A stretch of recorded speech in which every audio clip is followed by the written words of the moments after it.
दोस्तों, M Rahul channel में आप सभी का दिल से स्वागत है। मध्य प्रदेश और उत्तर प्रदेश के बीड़ों में 21 साल की साधना पटेल खौफ की पर्याय बन चुकी थी। गन चलाने में माहिर साधना पटेल पर फिरौती, अपहरण और रंगदारी के कई मामले दर्ज हैं।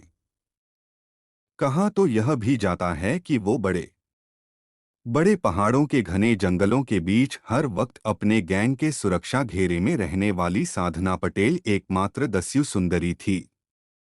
सिर्फ 21 साल की उम्र में भीड़ों में आतंक फैलाने वाली साधना पटेल कौन थी और क्या थी उसकी दस्यु सुंदरी यानी डाकू रानी बनने की कहानी। आइए हम बिना देर किए आपको ले चलते हैं इस घटना की ऐसी सच्चाई की तरफ जिसकी आप कल्पना भी नहीं कर सकते। आगे बढ़ने से पहले हमारे इस राहुल चैनल को सब्सक्राइब और लाइक करना बिल्कुल ना भूलें और समाज में हो रही ऐसी दिल दहला देने वाली घटनाओं से रूबरू होते रहें। पिछले तबके के बुद्धि विलास पटेल मध्य प्रदेश के इलाके के चित्रकूट के गांव बघियापुरवा के भाषण देते थे। उनकी 3 औलादों में साधना पटेल सबसे बड़ी थी। हालांकि साधना पढ़ाई लिखाई में होशियार थी, लेकिन उसकी ख्वाहिश जिंदगी में कुछ ऐसा करने की थी जिससे लोग उसे याद रखें। जिसकी उम्र में लड़कियां कॉपी किताबें सीने से लगाए शोधों से बचती, जमीन में आंखें धंसा ये स्कूल जा रही होती थी। उस उम्र में साधना अपने किसी बॉयफ्रेंड के साथ जंगल में कहीं मौज मस्ती कर रही होती थी। जाहिर है कि बहुत कम उम्र में ही वह रास्ता भटक बैठी थी, तो इसके जिम्मेदार पिता बुद्धि विलास भी थे, जिनके घर आए दिन डाकुओं का आना जाना लगा रहता था। नामी और इनामी डाकू चुन्नी पटेल का तो उनसे इतना यार आना था कि जिस दिन वह घर आता था तो तबीयत से दारू मुर्गा की पार्टी होती थी। चुन्नी पटेल को साधना चाचा कहकर बुलाती थीं और अक्सर उसकी उंगलियां बंदूक से खेला करती थी। साधना की हरकतें देख चुन्नी पटेल अक्सर कहा करता था कि एक दिन यह लड़की पुतलीबाई से भी बड़ी डाकू बनेगी। ऐसा हुआ भी और उजागर 18 नवंबर 2019 को हुआ, जब सतना पुलिस ने 50,000 इनाम की इस दस्यु सुंदरी, जिसे जंगल की शेरनी भी कहा जाता था, कोकरियन मोड़ के जंगल से गिरफ्तार कर लिया। एक मामूली से घर की बला की खूबसूरत दिखने व लगने वाली साधना पटेल के डाकू बनने की कहानी भी उसकी जिंदगी की तरह कम दिलचस्प नहीं। कम उम्र में ही साधना पटेल को सेक्स का चस्का लग गया था, जिससे पिता बुद्धि विलास परेशान रहने लगे थे। बेटी को रास्ते पर लाने के लिए उन्होंने उसे अपनी बहन के घर भागा गांव भेज दिया, लेकिन इससे कोई फायदा नहीं हुआ। उल्टे वह यह जानकर हैरान हो उठी कि चुन्नी चाचा का आना जाना यहाँ भी है और उनके उसकी बुआ से नाजायज संबंध है। तब साधना को पहली बार सेक्स को लेकर मर्दों की कमजोरी समझ आई थी, लेकिन सेक्स की अपनी लत और कमजोरी से वह कोई समझौता नहीं कर पाई। बुआ के यहाँ कोई रोक टोक नहीं थी, इसलिए उसके जिस्मानी ताल्लुकात एक ऐसे नौजवान से बन गए जो उसका मुंहबोला भाई था। एक दिन बुआ ने हमबिस्तरी करते दोनों को रंगे हाथ पकड़ लिया तो साधना घबरा उठी। साधना को डर था कि बुआ के कहने पर चुन्नीलाल उसे और उसके आशिक को मार डालेगा, इसलिए वह जान बचाने के लिए बिहड़ों में कूद पड़ी। यह साल 2015 की बात है, जब उसकी मुलाकात नामी डकैत नवल धोबी से हुई। नवल धोबी औरतों के मामले में बड़ा सख्त था। उसका मानना था कि औरतें डाकू गिरोह की बर्बादी की बड़ी वजह होती है, इसलिए वह गिरोह में उन्हें शामिल नहीं करता था। कमसिन साधना पटेल को देखते ही नवल धोबी का मन डोल उठा और अपने उसूल छोड़ते हुए उसने साधना को न केवल गिरोह में बल्कि जिंदगी में भी शामिल कर लिया। अब तक साधना कपड़ों की तरह आशिक बदलती रही थी, लेकिन नवल की हो जाने के बाद उसने इसी बात में बेहतरीन और भलाई समझी कि अब कहीं और मुंह न मारा जाए। कुछ दिन बड़े इत्मीनान और सुकून से कटे। इसी दौरान साधना ने डकैती के कई गुर और सलीके से हथियार चलाना सीखा। नवल के साथ मिलकर उसने कई वारदातों को अंजाम भी दिया। नवल के साथ साधना का नाम भी चल निकला, लेकिन एक दिन पुलिस ने नवल को कई साथियों समेत गिरफ्तार कर लिया।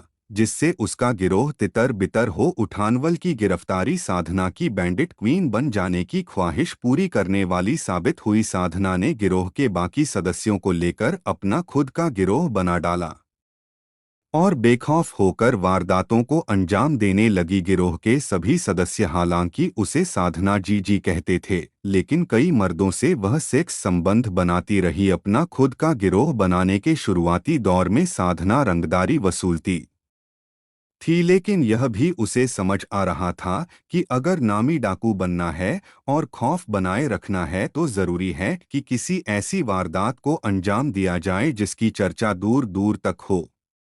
इसी गरज से साल 2018 में साधना ने नयागाम थाने के तहत आने वाले पालदेव गांव के छोटू सेन को अगवा कर लिया। चोटको सेन से वह गड़े खजाने के बारे में पूछती रहती थी, लेकिन वह कुछ नहीं बता पाया तो साधना ने बेरहमी से उसकी उंगलियां काट दिया। साधना की गिरफ्त से छूटकर छोटकू ने उसके खिलाफ मामला दर्ज कराया तो इस कांड की चर्चा वाकई वैसी ही हुई जैसा कि वह चाहती थी। अगर आप हमारे चैनल पर नए हैं तो कहानी में आगे बढ़ने से पहले कृपया क्राइम की कहानी चैनल को सब्सक्राइब कर लीजिए, बेल आइकन दबा दीजिए ताकि मेरे हर वीडियो का नोटिफिकेशन आपको मिलता रहे।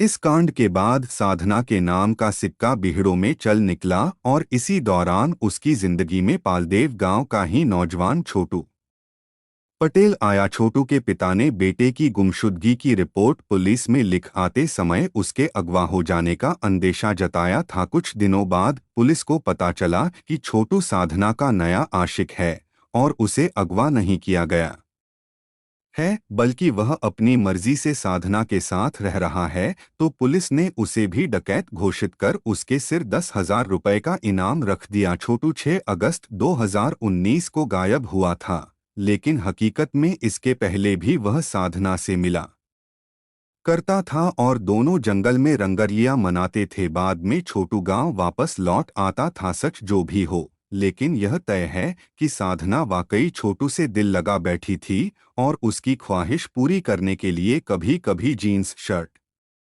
उतारकर साड़ी भी पहन लेती थी। छोटू भी उस पर जान देने लगा था, इसलिए उसके साथ रहने लगा था। सितंबर 2019 में पुलिस ने नामी और 7 लाख रुपए के इनामी डाकू बबली कोल को उसके साथ ही वसाले लवकेश को एनकाउंटर में मार गिराया तो राज्य में खासी हलचल मची थी। बबली कोल गिरोह के दबदबे और चर्चा के चलते साधना को कोई भाव नहीं देता था। अब तक हालांकि उसके खिलाफ आधा दर्जन मामले दर्ज हो चुके थे, लेकिन बबली के कारनामों के सामने भी कुछ भी नहीं थे। बहरहाल बबली कोल की मौत के बाद विंध्य के बिहड़ों में 21 साला साधना का एक छत्र राज हो गया, लेकिन जी स्फूर्ति से पुलिस डाकुओं का सफाया कर रही थी। उससे घबराई साधना पटेल को अंडरग्राउंड हो जाना ही बेहतर लगा। छोटों के साथ वह झांसी और दिल्ली में रही और पूरी तरह घरेलू औरत बंद कर रही। हालांकि यह जिंदगी वह 4 महीने ही जीप आई, बड़े शहरों के खर्चे भी ज्यादा होते हैं, लिहाजा जब पैसों की तंगी होने लगी तो उसने फिर वारदात की योजना बनाई और बीहड़ लौट आई।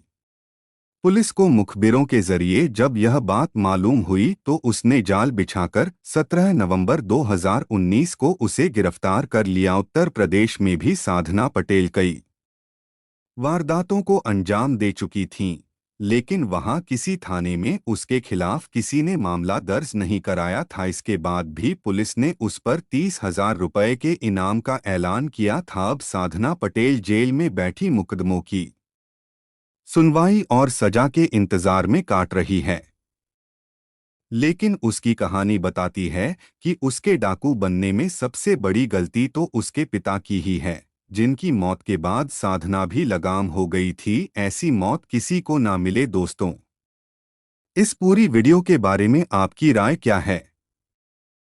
कमेंट बॉक्स में जरूर बताएं। मेहनत पसंद आई हो तो इस वीडियो को लाइक करते हुए शेयर भी करें। अगर आपने अब तक एम.आर. राहुल चैनल को सब्सक्राइब नहीं किया है तो जल्दी से चैनल को सब्सक्राइब कर लें। क्राइम की दुनिया से जुड़ी ऐसी ही सच्ची कहानियों के लिए हमारे साथ जुड़े रहे। धन्यवाद।